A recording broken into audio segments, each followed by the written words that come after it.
Welcome to my YouTube channel Biotech Buzz. What is typhoid fever? Kya hai typhoid bukhar? Typhoid fever is a serious bacterial infection that affects the entire body, particularly the intestines. It is caused by the bacteria Salmonella typhi different from the ones responsible for common food poisoning. यह salmonella typhi bacteria के कारण होता है, जो आम food poisoning के लिए जिम्मेदार बैक्टीरिया से अलग है। यह इन्फेक्शन बहुत ज्यादा फैल सकता है और अगर इसका इलाज न किया जाए तो जानलेवा भी हो सकता है। लक्षण सिम्टम्स। टाइफॉइड बुखार के लक्षण धीरे धीरे दिखाई देते हैं और हफ्तों या दिनों के दौरान धीरे धीरे बिगड़ते हैं।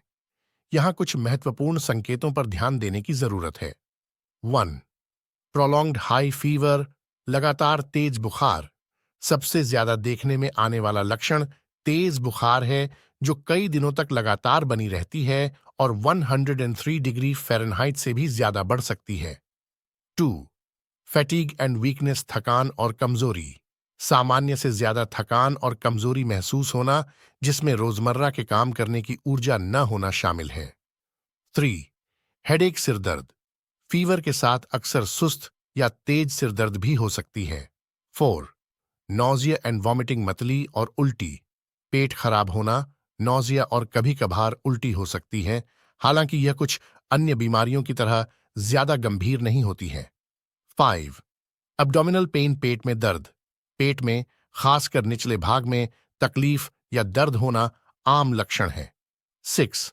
कॉन्स्टिपेशन और डायरिया, कब्ज या दस्त। कुछ लोगों को कब्ज होता है जबकि कुछ को लूज स्टूल हो सकती है। 7. रोज कलर रैश, गुलाबी रंग का रैश। लगभग 50% मरीजों को अपने चेस्ट पर सपाट गुलाबी रंग के धब्बों का एक खास रैश होता है, जो आमतौर पर बीमारी के दूसरे हफ्ते में दिखाई देता है। 8. लॉस ऑफ एपेटाइट, भूख न लगना। बीमारी के लक्षणों के कारण खाने में रुचि न होना और खाने में कठिनाई होना। 9. कॉफ एंड ड्राइनेस, खांसी और सूखापन। कुछ लोगों को सूखी खांसी आ सकती है और डिहाइड्रेशन के कारण उन्हें आम तौर पर सूखापन महसूस हो सकता है। कॉजेज एंड ट्रांसमिशन, कारण और फैलाव। 1. कंटेमिनेटेड वाटर एंड फूड, दूषित पानी और खाना। दूषित पानी या खाना पीने या खाने से, खासकर बिना धुले फल और सब्जियां, टाइफॉइड सबसे ज्यादा फैलता है। दूषित पानी खराब सफाई या सीवेज लीक के कारण हो सकता है। 2. पूर हाइजीन, खराब साफ सफाई। शौचालय जाने के बाद या किसी इन्फेक्टेड व्यक्ति के संपर्क में आने के बाद हाथ न धोने से भी बैक्टीरिया फैल सकता है। 3. कैरियर्स, वाहक। कुछ लोग बिना किसी लक्षण के बैक्टीरिया को अपने बॉडी में ले जा सकते हैं। ये कैरियर होते हैं और मल या यूरिन के जरिए संक्रमण फैला सकते हैं। प्रिकॉशंस एंड प्रिवेंशन, रोकथाम और बचाव। 1. वैक्सीनेशन, टीकाकरण। टाइफॉइड कॉन्जुगेट वैक्सीन बहुत प्रभावी है और उन वयस्कों और बच्चों के लिए इसकी रिकमेंड की जाती है जो ऐसे इलाकों में जा रहे हैं जहां टाइफॉइड का इम्पैक्ट ज्यादा है या जहां सफाई की व्यवस्था अच्छी नहीं है। 2. सेफ वाटर एंड फूड, सुरक्षित पानी और खाना। साफ पानी पीने के लिए ट्रीटेड सोर्स का इस्तेमाल करें और खाना, खासकर मांस और सी फूड को अच्छी तरह पकाएं।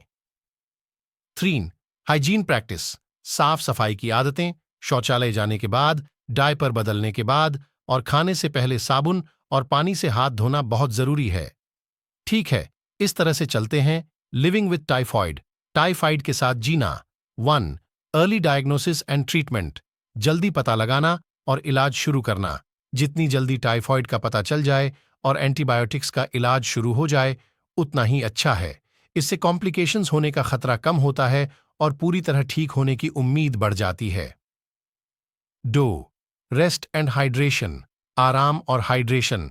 टाइफॉइड के दौरान खूब आराम करना और खूब सारे तरल पदार्थ पीना बहुत जरूरी है। पानी और इलेक्ट्रोलाइट सॉल्यूशन ठीक होने में बहुत मदद करते हैं। 3. डाइट, हल्का खाना, पचने में आसान। हल्का खाना खाने से पेट की खराबी कम होती है और जल्दी ठीक होने में मदद मिलती है। दाल, रोटी, खिचड़ी जैसी चीजें खाएं। 4. प्रिवेंटिंग स्प्रेड, फैलाव रोकना। संक्रमित लोगों को अच्छी साफ सफाई रखनी चाहिए और डॉक्टर के कहने तक दूसरों के संपर्क से बचना चाहिए। हाथ धोएं, मुंह ढककर खांसें या छींकें और बर्तन अलग रखें। कॉम्प्लिकेशंस अगर टाइफॉइड का इलाज न किया जाए तो इससे गंभीर कॉम्प्लिकेशंस हो सकते हैं, जैसे 1. इंटरनल ब्लीडिंग, अंदरूनी रूप से खून बहना। 2. परफोरेशन ऑफ इंटेस्टाइन, आंतों में छेद होना। 3. सेप्सिस, खून में जानलेवा संक्रमण होना। 4. एनसीफेलाइटिस, दिमाग का सूजन। 5. Pneumonia. 6. Death in severe cases, गंभीर मामलों में मौत भी हो सकती है। When to seek medical help, कब डॉक्टर के पास जाएं। अगर आपको इनमें से कोई भी लक्षण दिखाई दे तो तुरंत डॉक्टर के पास जाएं। 1. High fever lasting more than 3 days, 3 दिन से ज्यादा तेज बुखार। 2. सीवियर एब्डोमिनल पेन और वॉमिटिंग, पेट में जोरदार दर्द या उल्टी। 3. ब्लडी स्टूल्स, खूनी मल। 4. कंफ्यूजन और डिलीरियम, भ्रम या बकवास करना। 5. डिफिकल्टी इन ब्रीथिंग, सांस लेने में तकलीफ। यह जानकारी समझकर कि टाइफॉइड फीवर के कारण क्या है, इसके सिम्टम्स क्या हैं और इसे कैसे रोका जा सकता है, आप खुद को और अपने प्रियजनों को इस घातक बीमारी से बचा सकते हैं। याद रखें, जल्दी पता लगाना और ट्रीटमेंट शुरू करना जिंदगी बचा सकती है। मुझे उम्मीद है कि यह तरीका बेहतर समझने में मदद करेगा। अगर आपके कोई और सवाल हैं तो बेझिझक पूछें। Press the bell icon on the YouTube app and never miss another update.